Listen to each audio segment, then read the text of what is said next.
board with HDMI, you're going to need a splitter, but it's not just a splitter, it also amplifies the signal through the HDMI cable as well.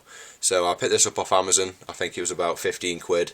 It's called Neat two-way HDMI smart splitter. It's an amplifier. It takes power in, and the HDMI you want to split, and then splits it to two outputs. So for this example, that'll be my TV, and that'll be the PCI Express card in the back of my computer, which has a HDMI input. So this was cheap, and then obviously you need two extra HDMI cables as well as the one coming from your Xbox, which is currently wired up. So I'm just going to plug these in, and I'll show you the next step. So then, now I have the power and the original Xbox HDMI cable plugged in. There is a red LED light to show that there's power, and there is two more LED lights in the middle. I don't know if you can quite see that. Yeah, there you go. So they'll light up when the corresponding device is drawing the signal from the splitter. So here's the other end. I'm just going to plug it into the back of my computer.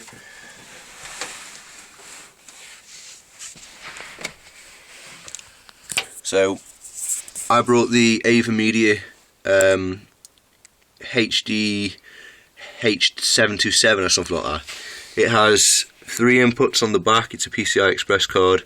The first one, it's upside down for some weird reason, but the first one is like a it comes with a cable where you can plug in lots of different non-HD cables, and it will convert them all to a HDMI sort of end, like one of these. So, and then the second one is obviously the HDMI in. I'm sorry for this bad sort of quality and not being able to focus too well. So, and I don't know why it's upside down, it's just the way it is. So I plugged that into there. It's a bit awkward to get in for some reason. And it also has a coax point right there, so you can plug in your TV and record TV from your satellite dish. So when that's plugged in, and obviously it's not going to come up yet because there's no the input, i.e. my Xbox, isn't turned on. So that's the first cable, and that's the one that's going to the splitter. And now I'm just going to plug in the second cable. Okay, so now I've got my PC turned on. I'm gonna I've got it all connected up there, as you can see, and I'm going to turn my Xbox on. So, and obviously, so you know, there's the HDMI cable that follows down there, around the back and into the splitter. So now that light's come on. Sorry about this. There we go. That light's come on, saying there's input and power, and one of the lights has come on because this one, which happens to be the one that goes all the way up to my TV,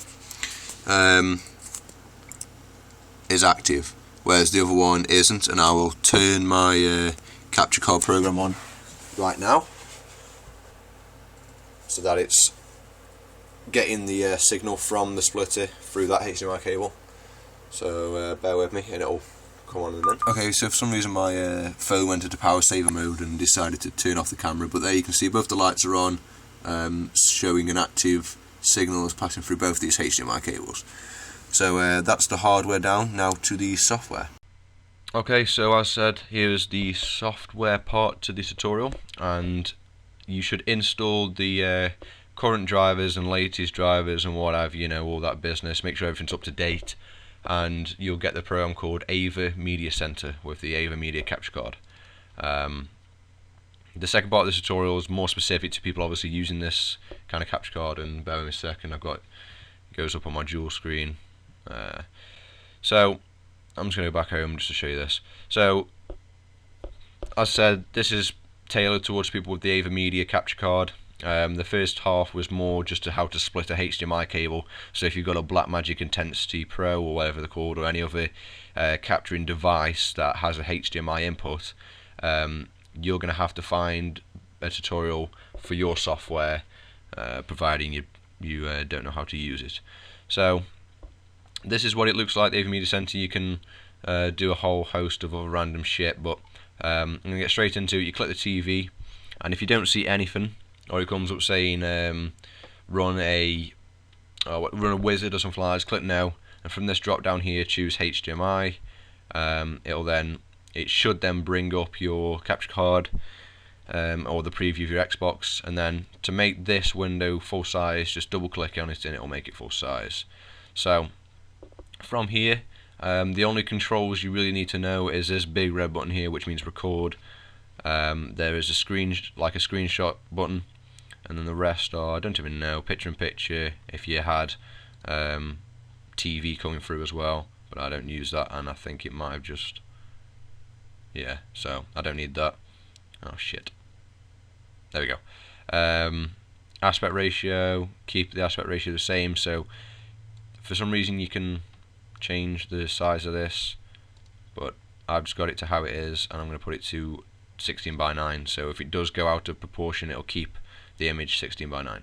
And I like to mute the audio, otherwise you get the sound coming through from the Xbox, coming through your speakers, and if you're playing on your PC screen, on your TV, sorry, and you've got your speakers on, it'll come through twice, and this will come through literally a millisecond later, so it sounds really weird and echoey. So I just keep that muted. It still records the audio though, so we don't need to worry about that. So that was the software side. I am going to show you a few settings to make sure you have. So click the home button here, and this little arrow will give you some more options.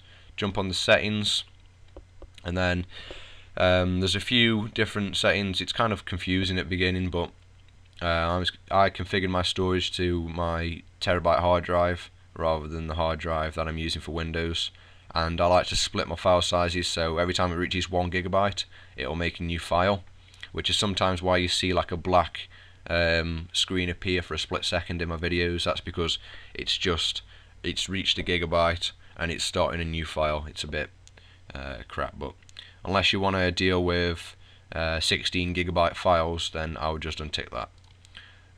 To get the custom size, you just choose customize and then type in 1024, which is 1 GB roughly.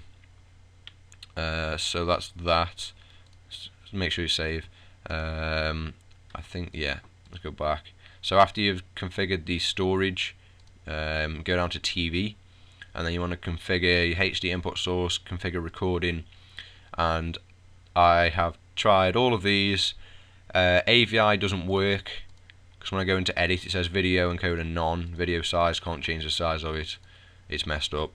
H264, pretty much the same as MPEG, but the quality is a little shitter. I think the bitrate can only go up to 15,000 kilobytes per second, whereas MPEG 2 can go up to 40. I just keep it at 35 because there isn't really a noticeable difference. Audio quality, put it on what you want. I'm going to bump mine up to 320 now. And so the iPod, obviously you don't want iPod version preset, so that is everything. You can ignore the rest of this because this is setting up for recording programs and making sure that it's recorded on time. Unless you're using it for that, it doesn't really matter. So I hope you enjoyed this tutorial. As always, leave comments in the leave comments if you need any help. Most of which I will leave. I will give feedback and comment as often as I can.